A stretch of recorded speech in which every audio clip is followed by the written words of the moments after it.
నమస్కారం. ప్రేక్షకులందరికీ శుభోదయం. ఈనాటి శుభయోగం శీర్షికన భీష్మ ఏకాదశికి ఉన్నటువంటి ప్రాధాన్యత ఏంటో, భీష్మ ఏకాదశి నాడు ఆచరించాల్సిన విధి విధానాలేంటో పరిశీలిద్దాం. మాఘమాసంలో శుక్లపక్షంలో వచ్చే ఏకాదశి తిథిని భీష్మ ఏకాదశిగా జరుపుకోవటం అనాదిగా వస్తున్న సంప్రదాయం. భగవద్గీతలో శ్రీకృష్ణ పరమాత్మ ఏం చెప్పాడంటే, అంతకాలేచ మామేవ స్మరన్ముక్తా కళేవరం యహ ప్రయాతి సమద్భావం యాతి నాస్త్యత్ర సంశయ అంటూ శ్రీకృష్ణ పరమాత్మ భగవద్గీతలో సెలవిచ్చాడు. అంటే ఎవరైతే అంత్యకాలంలో నన్ను స్మరిస్తారో, నా నామస్మరణ చేస్తారో వాళ్ళు నన్నే చేరతారని శ్రీకృష్ణ పరమాత్మ గీతలో సెలవిచ్చారు. తన ధర్మనిరతితో, సత్యవాక్య పరిపాలనతో అంత్యకాలంలో పరివారమంతా చూస్తూ ఉండగా విష్ణు సహస్రనామ స్తోత్రాలు చెబుతూ శరీరాన్ని విడిచిపెట్టిన మహనీయుడు భీష్మ పితామహుడు. భీష్మ పితామహుడు శరీరాన్ని ఎప్పుడు విడిచిపెట్టాడో కూడా శాస్త్రాల్లో చెప్పారు. మాఘమాసస్య చ అష్టమ్యాం శుక్లపక్షే చ పార్థివ ప్రాజాపత్యే చ నక్షత్రే మధ్యం ప్రాప్తే దివాకరే అంటుంది శాస్త్రం. అంటే మాఘమాసం శుక్లపక్షం అష్టమి తిథి రోజు సూర్యుడు శిరస్సు పైభాగంలో ఉండగా భీష్మ పితామహుడు శరీరాన్ని విడిచిపెట్టాడు. అయితే భీష్ముడు శరీరాన్ని విడిచిపెట్టింది అష్టమి తిథి రోజు అయినప్పటికీ భీష్ముడి కోసం కృష్ణుడు ప్రత్యేకంగా ఒక ఏకాదశిని కేటాయించాడు. దాన్నే భీష్మ ఏకాదశి అనే పేరుతో పిలుస్తారు. కృష్ణుడు కేటాయించిన ఏకాదశి కాబట్టి ఈ ఏకాదశికి చాలా ప్రాధాన్యత ఉంది. అందుకే భీష్మ ఏకాదశి సందర్భంగా విష్ణు సహస్రనామం విన్నా పఠించినా ఉత్తమ ఫలితాలు కలుగుతాయి. శ్రీకృష్ణ పరమాత్మ స్తోత్రాలు పఠించడం ద్వారా కూడా సమస్త శుభాలను సిద్ధింపజేసుకోవచ్చు. ప్రధానంగా భీష్మ ఏకాదశి రోజు శ్రీకృష్ణ పరమాత్మను వక్కలతో పూజిస్తూ కృష్ణుడి అష్టోత్తర శతనామావళి పఠించినట్లయితే శ్రీకృష్ణ పరమాత్మ సంపూర్ణమైన అనుగ్రహానికి పాత్రలు కావచ్చు. అలాగే ఏకాదశి వ్రతం చేయటం, ఉపవాసం ఉండటం, మర్నాడు ద్వాదశి రోజు ఎవరికైనా స్వయం పాకం ఇచ్చి ఆహారం స్వీకరించడం, ఇలాంటివి చేయటం ద్వారా ఏకాదశి వ్రతం చేసిన విశేషమైన ఫలితం కలిగి సమస్త శుభాలను సిద్ధింపజేసుకోవచ్చు. అదేవిధంగా భీష్మ ఏకాదశి సందర్భంగా శత్రుబాధలు తొలగింపజేసుకోవటానికి విష్ణు పంజర స్తోత్ర పారాయణ విశేషంగా సహకరిస్తుంది. భీష్మ ఏకాదశి సందర్భంగా దగ్గరలో ఉన్నటువంటి శ్రీకృష్ణ పరమాత్మ ఆలయానికి వెళ్ళి దర్శనం చేసుకోవటం, కృష్ణుడికి అర్చన చేయించుకోవటం, కృష్ణ పరమాత్మ ఆలయంలో దీపాన్ని వెలిగించటం, ప్రదక్షిణలు చేయటం ద్వారా కూడా సమస్త శుభాలను సిద్ధింపజేసుకోవచ్చు. కాబట్టి భీష్మ ఏకాదశి సందర్భంగా ఈ విధి విధానాలు పాటించండి, సమస్త శుభాలను సిద్ధింపజేసుకోండి. నమస్కారం.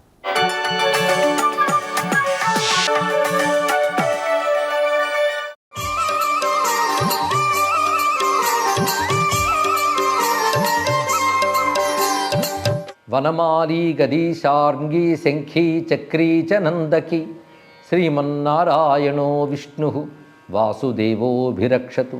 నమో భగవతే తుభ్యం వాసుదేవాయ ధీమహి ప్రద్యుమ్నాయ అనిరుద్ధాయ నమః సంకర్షణాయ చ. శ్రీమన్నారాయణాయ వాసుదేవాయ విష్ణవే నమో నమః. మాఘశుక్ల ఏకాదశి భీష్మ ఏకాదశి అని ప్రసిద్ధి చెందింది. నిజానికి భీష్మ అనే మాటకి పట్టుదల, ప్రతిజ్ఞ ఇత్యాది అర్థాలు ఉన్నాయి. పట్టుదలగా చేయవలసిన ఏకాదశిని భీష్మ ఏకాదశి అని వ్యవహరించవచ్చు. మాటకు వస్తే కొన్ని పవిత్ర మాసాల్లో ఏకాదశి నుంచి పూర్ణిమ వరకు భీష్మ పంచకము అంటారు. అంటే 5 రోజులు పట్టుదలగా, దీక్షగా, ఒక ప్రతిజ్ఞలాగా వ్రతం చేయాలనే ఉద్దేశంతో భీష్మ పంచకం అన్నారని చెప్పవచ్చు. కానీ మాఘశుద్ధ ఏకాదశికే భీష్మ ఏకాదశిని ఎక్కువ వ్యవహారం. దీనికి కారణం ఏంటంటే, కొంతమంది ఈ రోజున భీష్ముడు నిర్యాణం చెందాడు అంటారు. కానీ దాని ప్రమాణం లేదు. మహాభారత ప్రకారంగా భీష్ముడు నిర్యాణం చెందింది మాఘమాసంలో వచ్చిన శుక్ల అష్టమి నాడు. ఆ రోజున భీష్మ తర్పణములను కూడా చేస్తారు. అయితే భీష్ముడు మహాభాగవతోత్తముడు. ఆయన మాఘశుక్ల అష్టమి నాడు పరమపదించాడు, సిద్ధి పొందాడు, ఆ మహాత్ముడు ముక్తిని పొందాడు. అటువంటి భీష్ముడు ముక్తి పొందిన అష్టమి నాటి తర్వాత వచ్చే ఏకాదశి విష్ణుప్రీతిగా ఆ విష్ణు భాగవతుడైనటువంటి భీష్ముడి పేరు మీద ఏకాదశిని భీష్మ ఏకాదశి అని వ్యవహరించడం జరుగుతున్నది. ఎందుకంటే భగవంతుడైన నారాయణుడు భాగవత ప్రియుడు. భాగవతుల్లో అత్యంత ఉత్తముడు భీష్మ పితామహుడు, భాగవతోత్తముడు. అందుకే ఆయన స్మరణతో ఏకాదశి వ్రతం మనం చేసినట్లయితే నారాయణ అనుగ్రహం మరింత గొప్పగా లభిస్తుంది అని భీష్మ ఏకాదశి నాడు, అందున మాఘమాసం అత్యంత పవిత్రం కనుక ఈ ఏకాదశి వ్రతము శ్రేష్టమని చెప్పబడుతున్నది. కొన్ని మాసములైనా ఏకాదశి వ్రతాలు చేయాలి, ప్రతి మాసం చేయలేని వారు. అందులో మాఘమాసం అత్యంత ముఖ్యమైనటువంటిది. ఏకాదశి వ్రత విధానం అన్నిటి వల్లనే దీనికి చేయవలసిందే. దశమి ముందు రోజు రాత్రి నక్తవ్రతం చేసుకుని ఏకాదశి నాడు ఉపవాసం ఉండి ద్వాదశి నాడు పారాయణ చేసుకోవాలి. ఏకాదశి నాడు చేయవలసినది విష్ణు స్మరణ, విష్ణు పూజ, విష్ణు సహస్రనామ స్తోత్రం ఇత్యాదులు పఠనం చేయాలి. అంతేకాదు ఈ రోజున మాధవనామం ప్రధానంగా విష్ణువుకు వినియోగిస్తూ ఆరాధన చేయాలని చెప్పారు. ఎందుకంటే మార్గశీర్ష ఏకాదశి నుంచి కేశవాద నామాలతో పూజ చేయాలని చెప్తారు. అలాగే మార్గశీర్షం కేశవనామం అయితే పుష్యము నారాయణ నామం అవుతుంది, మాఘం మాధవనామం అవుతుంది. అందుకే మాధవనామంతో ఆరాధన చేయాలి అని చెప్తుంటారు. అంతేకాదు విష్ణునామం ప్రతిదీ మహిమాన్వితమైనది. ఒక్కొక్క నామం చాలు మనం తరింపజేయడానికి. అందుకే విష్ణునామాలు తనివి తీరా ఈ రోజున జపం చేయడం, ఆరాధన చేయడం, స్తోత్రం చేయడం చాలా విశేషం. అందుకే కల్పవృక్షాల నాటి విష్ణు సహస్రనామ స్తోత్రం అనుకున్నది, దాన్ని పారాయణ చేయడం, నారాయణ అర్చన చేయడం, ఆ శేషశైనుడైనటువంటి నారాయణ, లక్ష్మీకాంతుడైన నారాయణని ఆరాధన చేయాలి. నారాయణ అనే మాటకే సర్వజీవులకు ఆశ్రయమైన వాడు అని అర్థం. నారం అంటే జీవ సమూహం, అయనం అంటే ఆశ్రయం అని అర్థం. సర్వజీవులకు ఆధారమైన వాడు, ఆశ్రయమైన వాడు, దిక్కైన వాడు నారాయణుడు. అదేవిధంగా మాధవుడు, మాధవుడు అంటే లక్ష్మీపతి అని ఒక అర్థం. ఇంకొక అర్థంలో మౌనం ద్వారా, ధ్యానం ద్వారా, యోగం ద్వారా తెలియబడేవాడు మాధవుడు అని మహాభారతంలో నిర్వచనం కనబడుతుంది.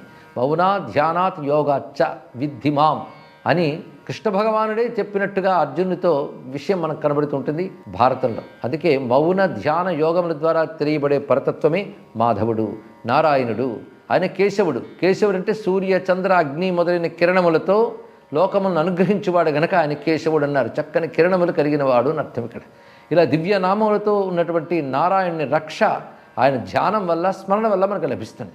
వనమాలి గది సార్ంగి శంఖీ చక్రీ చ నందకి శ్రీమన్నారాయణో విష్ణు వాసుదేవో భిరక్షతు అని ఒక మహామంత్రం మనకి విష్ణు సహస్రనామ స్తోత్రంలో మహర్షులు మనకి ఉపదేశిస్తూ ఉన్నారు.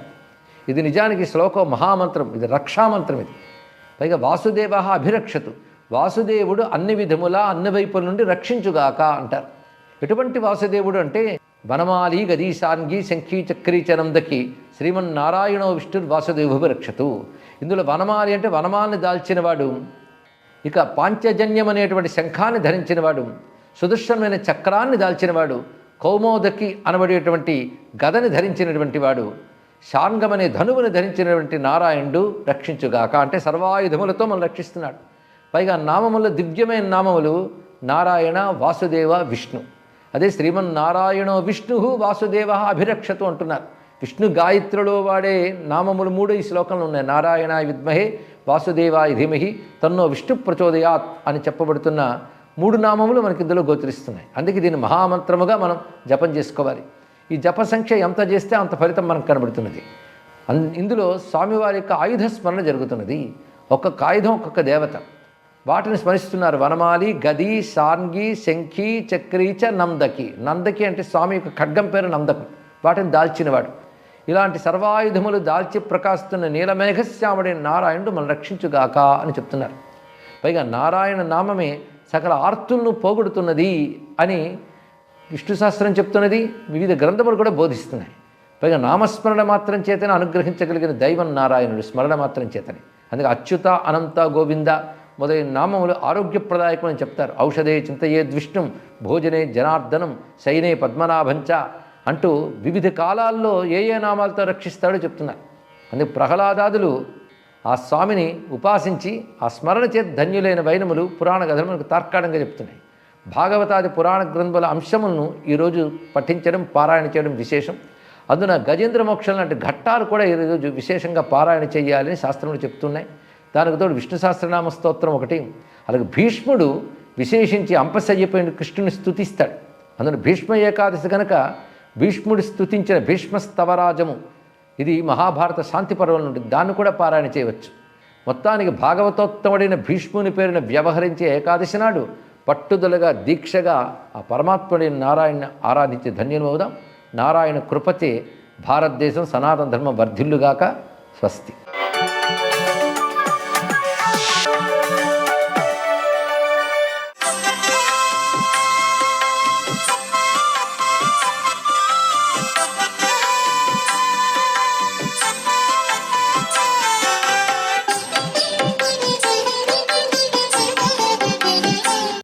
ఓం నమో నారాయణాయ. ఓం నమ శివాయ. శ్రీమాత్రే నమ. ఈరోజు భీష్మ ఏకాదశి, మాఘశుద్ధ ఏకాదశిని భీష్మ ఏకాదశిగా పేర్కొన్నారు. ఈ రోజున ఉపవాసం ఉండి విష్ణుదేవుని చక్కగా పూజించాలి. రాత్రి సమయంలో జాగరణ చేసి ఏకాదశి వ్రతాన్ని ఆచరించాలి అని చెప్పేసి శాస్త్రం. పూర్వం ఇంద్రుడి సభలో ఉన్నటువంటి పుష్పదంతుడనే గంధర్వుడు నాట్యం చేస్తూ అందగత్తైన తన భార్యను చూసి తప్పటడుగు వేయడంతో శాపానికి గురయ్యాడు. అందుచేత అప్పుడు ఇంద్రుడు కోపించి వారిని రాక్షసులుగా మారమని చెప్పేసి శపించడం జరిగింది. రాక్షసులుగా మారిన ఈ దంపతులు ఈ ఏకాదశి నాడు ఏకాదశి వ్రతాన్ని ఆచరించి శాప విముక్తులై మరలా యోగవంతమైన జీవితాన్ని గడిపారు అని చెప్పేసి కూడా పురాణ కథనం. భీష్మ ఏకాదశిగా పిలువబడేటువంటి ఈ ఏకాదశి పర్వం భీష్మాచార్యుల వారి యొక్క గొప్ప విశేషాంశకరమైన ప్రభావానికి నిదర్శనం. ఈ రోజున విష్ణు సహస్రనామావళి అనేటువంటిది కూడా పఠించాలి.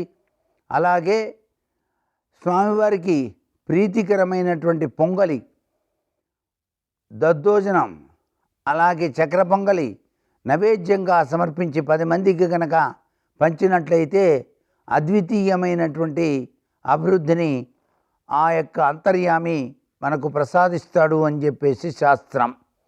ఏకాదశి ఉపవాసం ఉండి ద్వాదశి ఘడియల్లో వ్రతాన్ని పూర్తి చేసి ఒక వేద బ్రాహ్మణునికి తగినంత దానాన్ని ఇచ్చినా కూడాను అద్వితీయమైనటువంటి ఫలితం సంభవిస్తుంది సుమా అని చెప్పేసి శాస్త్రవచనం.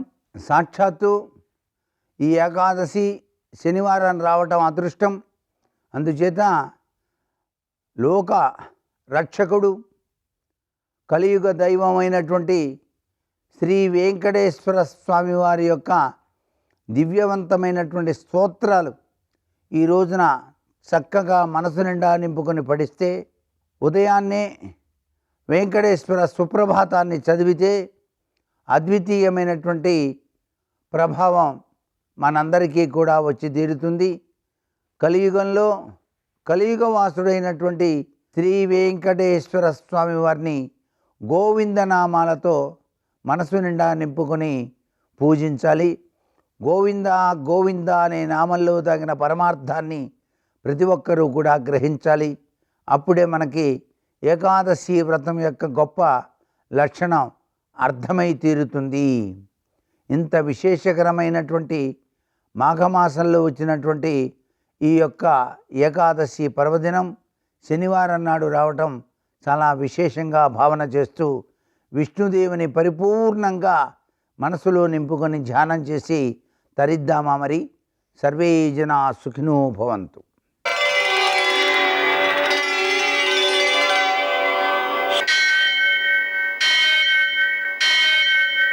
సహస్రశీరుషం దేవం విశ్వాక్షం విశ్వశంభువం విశ్వం నారాయణం దేవమక్షరం పరమం పదం విశ్వతః పరమాం నిత్యం విశ్వం నారాయణగుం హరిం విశ్వమేవేదం పురుషస్తద్విశ్వముపజీవతి పతిం విశ్వస్యాత్మేశ్వరం శాశ్వతం శివమచ్యుతం నారాయణం మహాజ్ఞేయం విశ్వాత్మానం పరాయణం.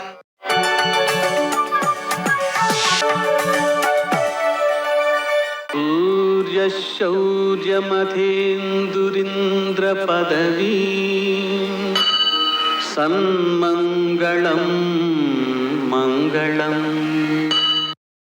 పద్మావతీ ప్రణయలాలితముగ్ధదేహ శ్రీవేంకటేశరుణమోచనమస్తు మహ్యం.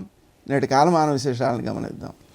స్వస్తి శ్రీ చాంద్రమాన క్రోధినామ సంవత్సరం ఉత్తరాయణం శశిర ఋతువు మాఘమాసం శుక్లపక్షం శనివారం. సూర్యోదయం 6:49 సూర్యాస్తమయం 6:11 తిథి ఏకాదశి రాత్రి 8:18 వరకు. నక్షత్రం మృగశిర సాయంకాలం 6:08 వరకు. వర్జం రాత్రి 2:28 నుంచి 4:03 వరకు. దుర్ముహూర్తం ఉదయం 6:49 నుంచి 8:20 వరకు. అమృతకాలం ఉదయం 9:32 నుంచి 11:06 వరకు, రాహుకాలం శనివారం కాబట్టి ఉదయం 9 నుంచి 10:30 వరకు, అష్టకవర్కు రీత్యా శుభప్రదమైన సమయం మధ్యాహ్నం 1:10 నేటి విశేషం భీష్మ ఏకాదశి, అలాగని జయైకాదశి, భీమైకాదశి. భీష్మాచార్యుల వారు శరీరాన్ని విడిచిపెట్టారు కాబట్టి భీష్మైకాదశి. ఇక్కడి నుంచి భీష్మ పంచక వ్రతం అనేది ఆరంభిస్తారు. ఇక్కడి నుంచి 5 రోజుల పాటు ఆయనకి తర్పణాలు ఇవ్వడం చేస్తారు. అలాగని ఈరోజు తిల పద్మవ్రతం, నువ్వులను మనం పూజలో దానానికి వినియోగించాలి. అలాగని భీమైకాదశి అనే పేరు ఎందుకు వచ్చిందంటే భీముడు జఠరాగ్ని అధికంగా గలవాడు, అందుకని ఉపవాసం ఉండలేడు. ఆ కారణంగా సంవత్సరం మొత్తంలో ఈ ఒక్కరోజైనా ఉపవాసం ఉండును, అయినా ఈ ఒక్కరోజు ఉపవాసం ఉంటే 24 ఏకాదశుల ఫలితము ఇస్తాము అన్నారట. ఆ కారణంగా ఈ ఏకాదశి అత్యంత ముఖ్యమైనది. ఈరోజు ఉపవాసం ఉన్నట్లయితే 24 ఏకాదశుల ఫలితము వస్తుంది. ఇక భీష్మ ఏకాదశి సందర్భంగా ఆయనకి తర్పణాలు ఇవ్వడం. జయైకాదశి, ఈరోజు మనం ఉపవాసం వ్రతం ఆచరించినట్లయితే విజయాలు సిద్ధిస్తాయి. నేటి ఆణిముత్యాలు.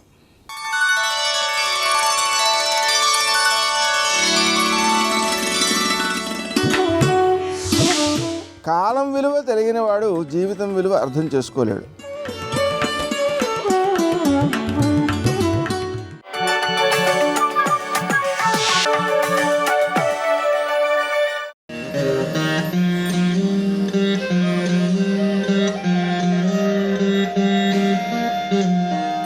నరసింహ నరసింహ హరి నారసింహ, నరసింహ నరసింహ జయ నారసింహ.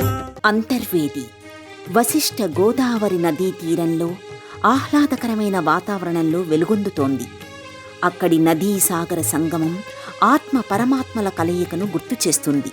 దూరం నుంచి చూడగానే ఎత్తైన రాజగోపురం, పొడవైన ప్రాకారాలు, వివిధ ఆలయాల విమానాలతో, ఉపాలయాల సమూహంతో ఈ క్షేత్రం నృసింహస్వామి సామ్రాజ్యంలా కనిపిస్తుంది.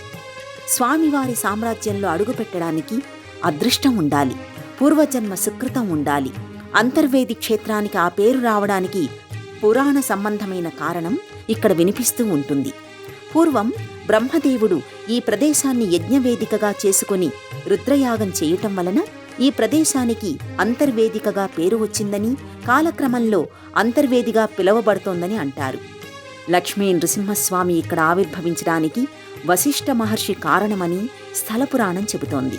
అంతర్వేది లక్ష్మీ నృసింహస్వామి క్షేత్రం నవనారసింహ క్షేత్రాలలో ఒకటి. అసుర సంహారం తరువాత శాంత స్వరూపంతో అమ్మవారితో కలిసి ఇక్కడ ఆవిర్భవించవలసిందిగా వశిష్ఠ మహర్షి కోరడంతో స్వామి అలాగే కొలువయ్యాడని స్థల పురాణం చెబుతోంది. అందంగా తీర్చిదిద్దబడిన ఆలయాలు, మంటపాలు, మంటప స్తంభాలు, శిల్పకళాకృతులు స్వామివారి వైభవానికి సాక్ష్యంగా కనిపిస్తూ ఉంటాయి.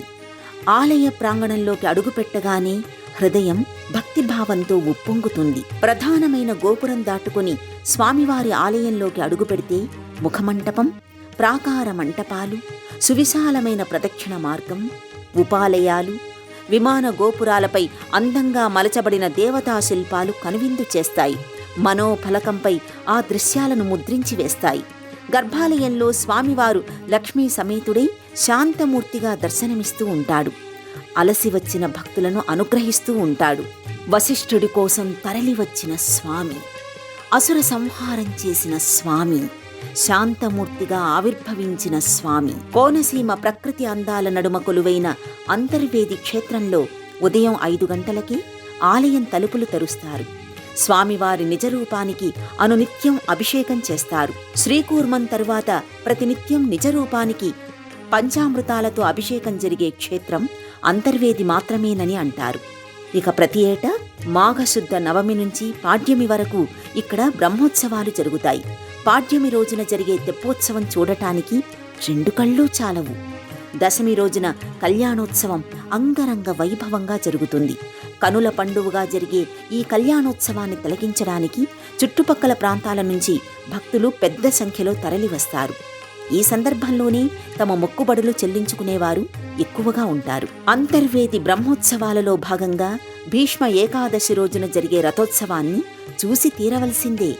అంతస్తులుగా నిర్మించిన రథం వివిధ రంగులతో అందంగా తీర్చిదిద్దబడి ఉంటుంది. రకరకాల పూలమాలికలతో ఈ రథాన్ని అలంకరిస్తారు. ఈ రథంపై స్వామివారు, అమ్మవారు ఊరేగుతారు. స్వామి ఆవిర్భవించిన రోజుగా చెప్పుకునే వైశాఖ శుద్ధ చతుర్దశి రోజున కూడా ఇక్కడ ప్రత్యేకమైన పూజలను, సేవలను నిర్వహిస్తూ ఉంటారు.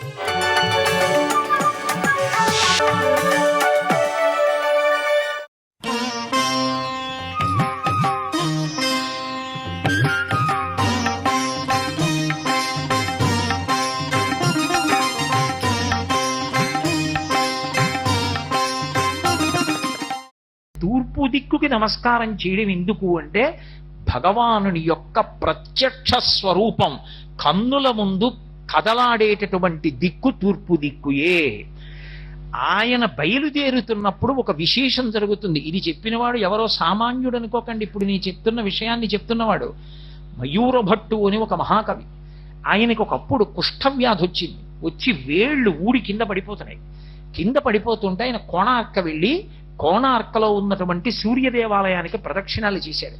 ప్రదక్షిణం చేసి రోజు సూర్య భగవానుడి వంక తిరిగి స్తోత్రం చేశాడు. అప్పుడు ఆయనను అనుగ్రహించి సూర్య భగవానుడు ఆయనకు వచ్చిన కుష్ఠవ్యాధి పోగొట్టాడు.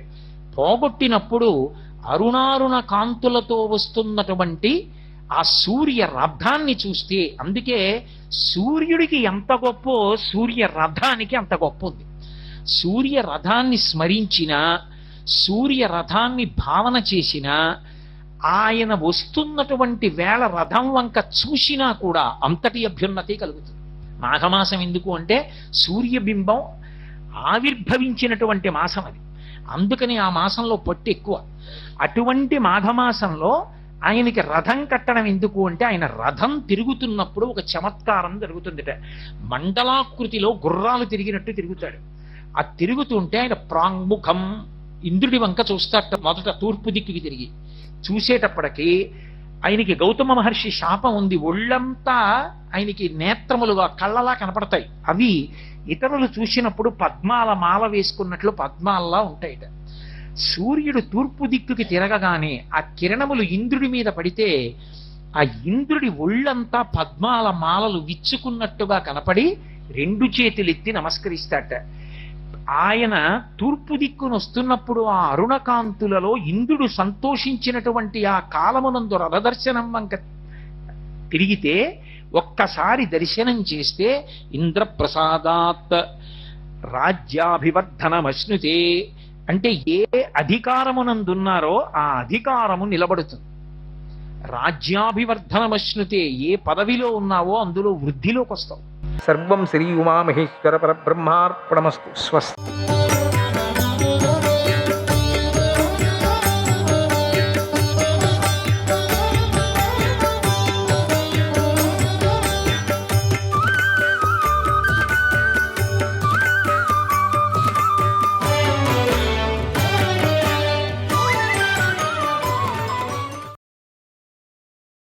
ఓ పరశురామ, రసాతలంలో అగ్ని తాకి పడుకొని ఉన్న నీళ్లు అగ్ని తేజస్సుతో వేడెక్కాయి.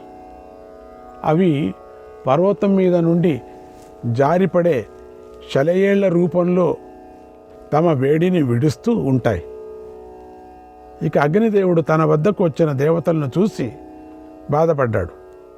మీరెందుకు ఇక్కడికి వచ్చారని నేను ఎత్తుకుంటూ ఎందుకు ఎన్ని తిప్పలు పెట్టారు నాకు అని అడిగాడు.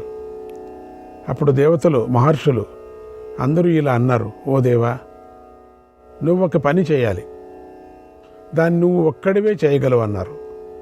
అప్పుడు అగ్ని ఇలా అన్నాడు, ఓ దేవతలారా, దేవకార్యం చాలా మంచిది కనుక మీ పని ఏమిటో చెప్పండి, తప్పకుండా చేస్తాను, ఆలోచించకుండా ఆజ్ఞాపించండి అన్నాడు.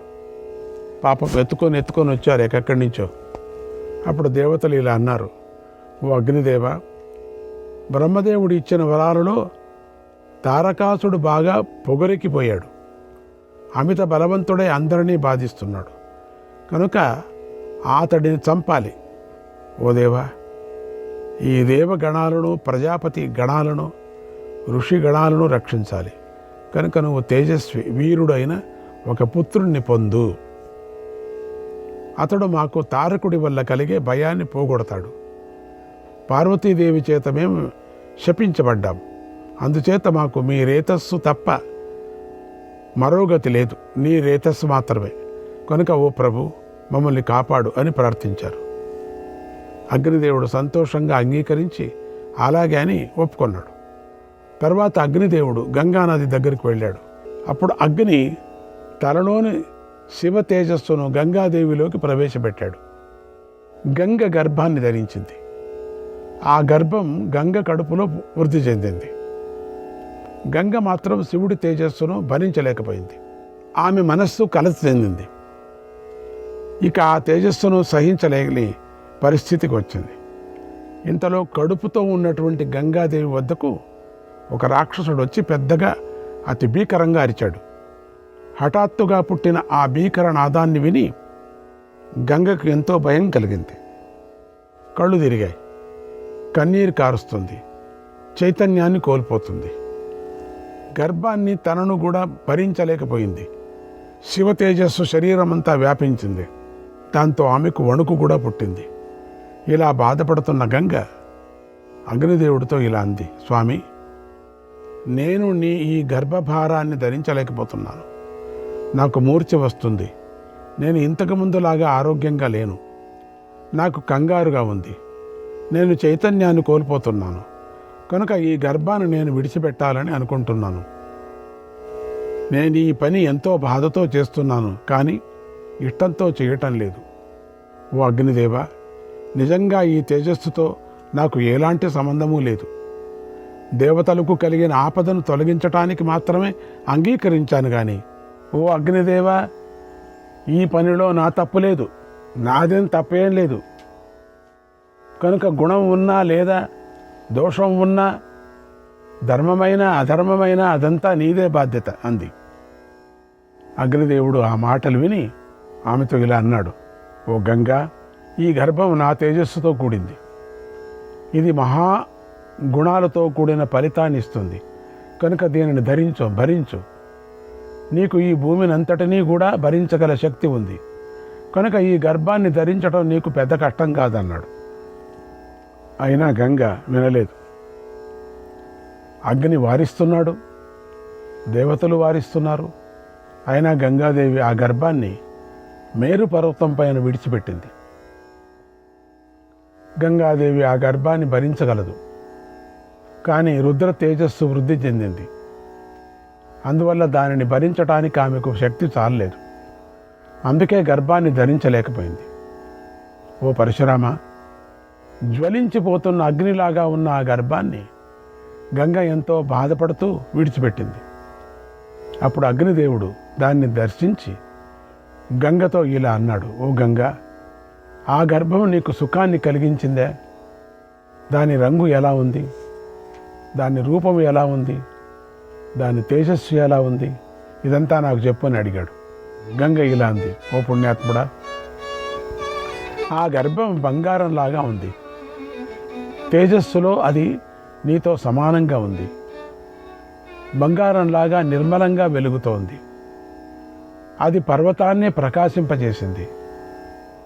కమలాలతో కలువలతో ఉన్నటువంటి సరస్సులలాగా అది చల్లగా ఉంది. కదంబ కుసుమ పరిమళాలలాగా ఉన్న సుగంధాన్ని ప్రకటించింది. సూర్యకిరణాలు తాకినట్లుగా ఆ గర్భం యొక్క తేజస్కిరణాలు ఆ పర్వతాలపైనున్న పదార్థాలను తాకగానే అదంతా బంగారం అయిపోయింది. అన్ని వైపుల నుండి కనిపించింది. ఓ అగ్నిదేవ, నీ కుమారుడి రూపం అలా అద్భుతంగా ఉంది. సూర్యునితో అగ్నితో సమానమైన తేజస్సు కలవాడు, కాంతితో మరో చంద్రుని వంటివాడు అని చెప్పి ఆ గంగ అక్కడికక్కడే అంతర్ధానమైంది. ఓ పరశురామ, తేజస్వి అయినటువంటి అగ్ని కూడా దేవతల పనిని చేసి తనకిష్టమైన చోటుకి వెళ్ళిపోయాడు. ఈ కర్మల వల్ల, గుణాల వల్ల ఋషుల దేవతలు కూడా ఈ లోకంలో అగ్నిని హిరణ్యకేతుడని పిలుస్తారు. ఆ హిరణ్యాన్ని ధరించినందువల్లనే భూమిని కూడా వసుమతి అంటారు. అగ్ని నుండి గంగ నుండి పుట్టిన మహా తేజస్సు గల ఆ గర్భం దివ్యమైన రెల్లు పొదలపై పడి పెరుగుతూ అద్భుతంగా కనిపించింది. అప్పుడు ఆ తేజస్సు నుండి ఒక బాలుడు పుట్టాడు. బాలసూర్యుడి వంటి కాంతి గల ఆ బాలకుణ్ణి కృత్తికలు చూశారు. ఆ బాలుని తన కుమారునిగా భావించి పాలనిచ్చి పోషించారు. తతస్స కార్తికేయత్వం తతస్స కార్తికేయత్వం అవాప పరమద్యుతిః అవాప పరమద్యుతిః స్కన్నత్వాత్ స్కందతాం చాపి స్కన్నత్వాత్ స్కందతాం చాపి గుహావాస గుహో భవత్ గుహావాసద్గుహో భవత్ గుహావాసద్గుహో భవత్. దానితో పరమ తేజస్వి అయినటువంటి ఆ బాలుడు కార్తికేయుడయ్యాడు. జారిన రేతస్సు నుండి పుట్టాడు కనుక స్కందుడయ్యాడు. గుహలో నివసించాడు కనుక గుహుడయ్యాడు. ఇలా అగ్ని సంతానంగా సువర్ణం పుట్టింది. ఆ బంగారంలో కూడా జంబూ నదంలో దొరికే బంగారం శ్రేష్టమైంది. జంబూ నదంలో అది దేవతలకు కూడా ఆభరణమైంది. అప్పటి నుండే ఇది జాతరూపం అని పిలువబడింది. అంటే రత్నాలతో ఆభరణాలతో అదే ఉత్తమం. పవిత్రాలలో పవిత్రం. పవిత్ర ఉంగరం కూడా చేసి వేసుకోవచ్చట. అప్పుడు వాళ్ళు వేరే పవిత్రం వేసుకోవాల్సిన పని లేదు. దాంతో ఎన్ని అగ్ని కార్యాలు కానీ అర్ఘ్యపాద్యాలు కానీ ఇవ్వచ్చట. దిన్నము తర్పణాదులు చేసుకోవచ్చట. అందుకనే కొంతమంది బంగారంతో పవిత్ర ఉంగరం చేసుకుంటారు. మంగళ ద్రవ్యాలకు కూడా మంగళ ద్రవ్యం అదే సువర్ణం. అదే అగ్ని స్వరూపం, ఈశ్వర స్వరూపం, ప్రజాపతి స్వరూపం కూడా. ఓ విప్రులారా, బంగారం పవిత్ర వస్తువులకే పవిత్రతను చేకూరుస్తుంది. ఇది అగ్ని స్వరూపం, సోమస్వరూపం. ఓ పరశురామ, పరమాత్మ, పితామహుడైనటువంటి బ్రహ్మ గతంలో బ్రహ్మ దర్శనాన్ని చెప్పగా విన్నాను. అప్పుడు దేవతలు ఒక యజ్ఞాన్ని మొదలుపెట్టారు. రామ, ఒకప్పుడు ఈశుడు మహాదేవుడైనటువంటి రుద్రుడు వరుణ రూపాన్ని ధరించి వరుణుడి సామ్రాజ్యానికి రాజయ్యాడు. అప్పుడు అందరూ మునులు అగ్ని మొదలైన దేవతల రూపాన్ని ధరించి సమస్త యాగాంగాలు, వషట్కారాలు, రూపుదాల్చిన సామలు, వేల కొద్ది యజస్సులు ఋగ్వేదం అక్కడ చేరాయి. వేద లక్షణాలు, స్వరాలు, స్తోభాలు, నిరుక్తం, స్వరపంక్తులు, ఓంకారం, యాగనేత్రాలైన ప్రగ్రహ నిగ్రహాలు అక్కడ చేరాయి. వేదాలు, ఉపనిషత్తులు, విద్యలు, సావిత్రి అక్కడ చేరాయి. భగవంతుడైన శివుడు భూత భవిష్యత్ వర్తమాన రూపాలను ధరించాడు. అప్పుడు పినాకపాణి అయిన శివుడు యాగాన్ని శోభింపజేశాడు. ఆ యాగంలో స్వయంగా తనను తాను ఆహుతిగా అర్పించుకున్నాడు. ఆ శివుడే స్వర్గం, ఆకాశం, పృథివీ, సమస్త శూన్యము, రాజు, సర్వ విద్యాధీశ్వరుడు, అగ్ని, సర్వభూతపతి అయినటువంటి బ్రహ్మ, శివుడు, రుద్రుడు, వరుణుడు, అగ్ని, ప్రజాపతి మొదలైన పేర్లతో కీర్తించబడుతూ ఉంటాడు. ఈ విధంగా పూజ్యుడైనటువంటి పశుపతి యజ్ఞం సాగింది. తపస్సు, క్రతువులు, దీప్తవ్రత అయినటువంటి దీక్షాదేవి, దిక్కులు, దిక్పాలకులు, దేవపత్నులు, దేవకన్యలు, దేవదూతలు అక్కడ భాగస్వాములయ్యారు. వరుణ రూపాన్ని ధరించి ఉన్న శివుడి యాగానికి వచ్చి ఆ దేవతా స్త్రీలు ప్రసన్నులయ్యారు.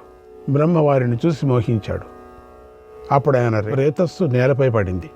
పూషుడు ఆ రేతస్సుతో కలిసిన ధూళిని 2 చేతులతో భూమి నుండి పైకి తీసి ఆ అగ్నిలోనే పడేశాడు. యజ్ఞం సాగుతోంది. మళ్ళీ బ్రహ్మదేవుడికి రేతస్సు స్ఖలించింది.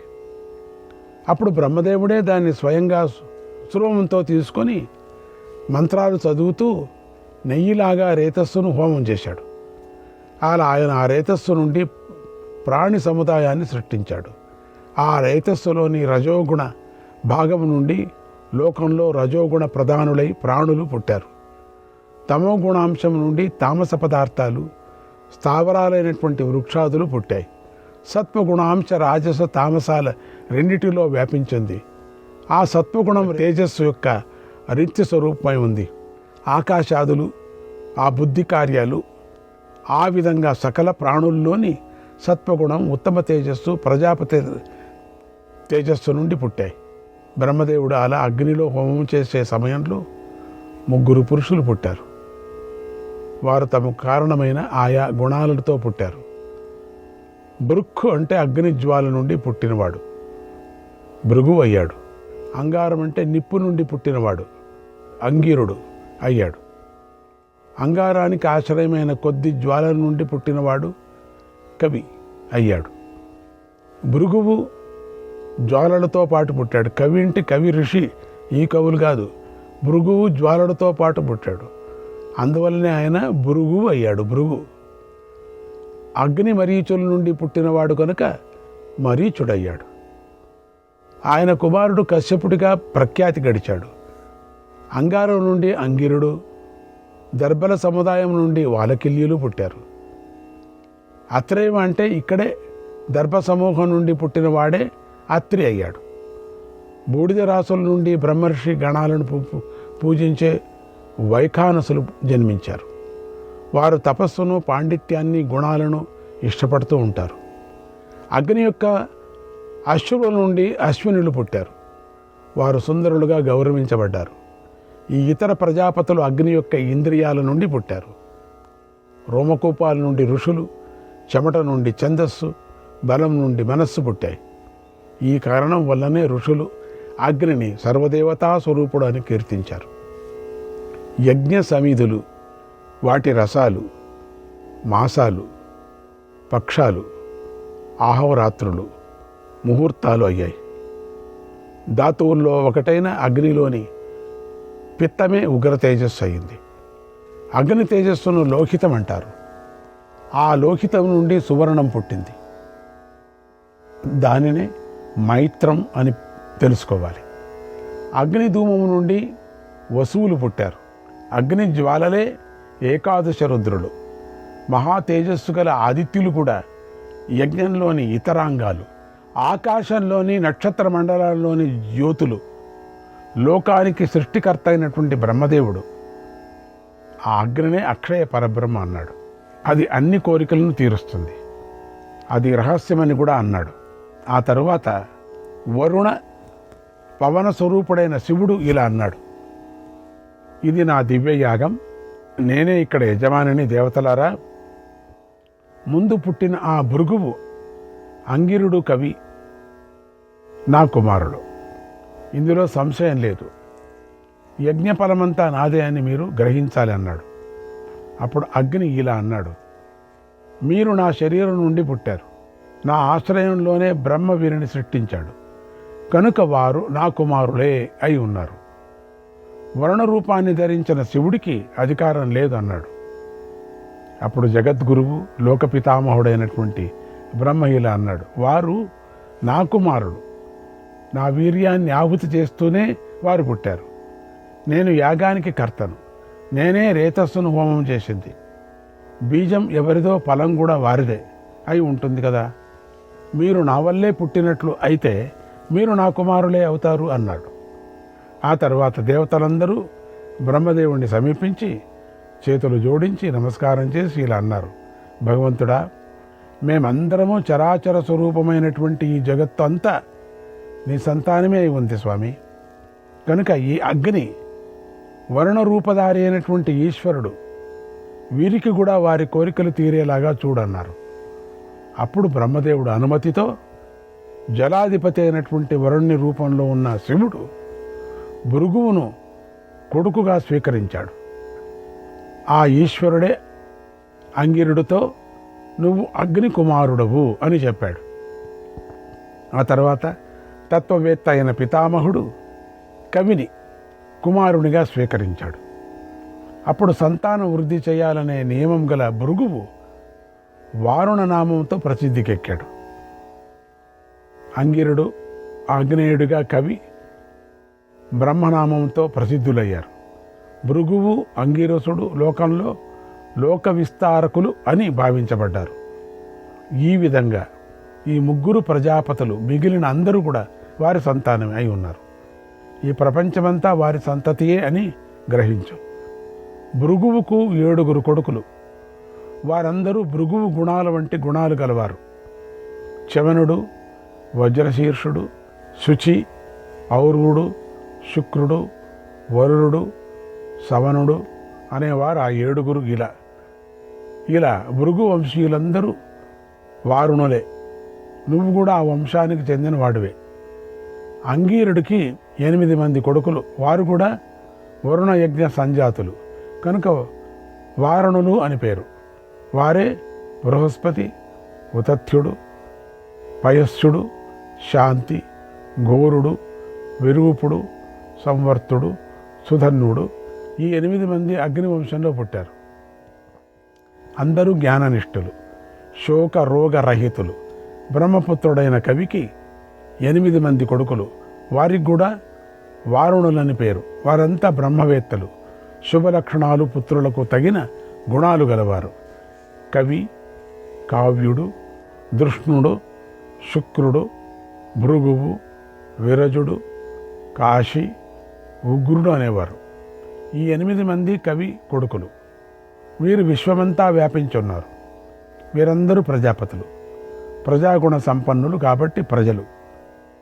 ఇలా విశ్వమంతా అంగిరుడు, కవి, భృగు వంశీయులతోనూ వారి సంతాన పరంపరంతో వ్యాపించింది. ప్రభువు వరుణ రూపుడైనటువంటి ఈశ్వరుడు కవిని భృగువును ముందు పుత్రులుగా స్వీకరించినందువల్ల వారికి వారుణులని పేరు వచ్చింది. జ్వాలులు గల అగ్ని అంగీరుడిని పుత్రునిగా స్వీకరించడం వల్ల ఆ వంశంలోని వారంతా అంగీరసులని పిలువబడ్డారు. గతంలో దేవతలు పితామహుడైన బ్రహ్మదేవుణ్ణి ప్రసన్నం చేసుకొని ఇలా అన్నారు: ఈ భృగువు మొదలైన వారి వంశాల్లో పుట్టినవారు జగదీశ్వరులై ఉంటారు. వారు తమ సంతానంతో మమ్మల్ని తరింపజేస్తారు.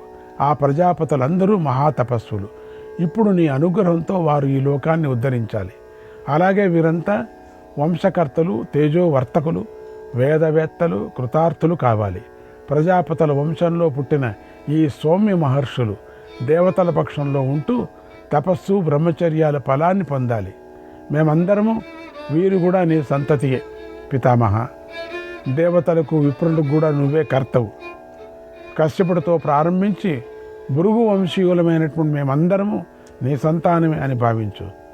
మా లోపాలను మన్నించు. ఆ ప్రజాపతులందరూ ఈ రూపాలతోనే ప్రజలను సృష్టించారు. సృష్టి ప్రారంభం నుండి ప్రళయం వరకు వారు తమను తాము స్థిరం చేసుకుంటారు అన్నారు దేవతలు. అప్పుడు లోకపితామహుడైనటువంటి బ్రహ్మదేవుడు ప్రసన్నుడయ్యాడు. శ్రీకృష్ణాయ పరమాత్మనే నమః.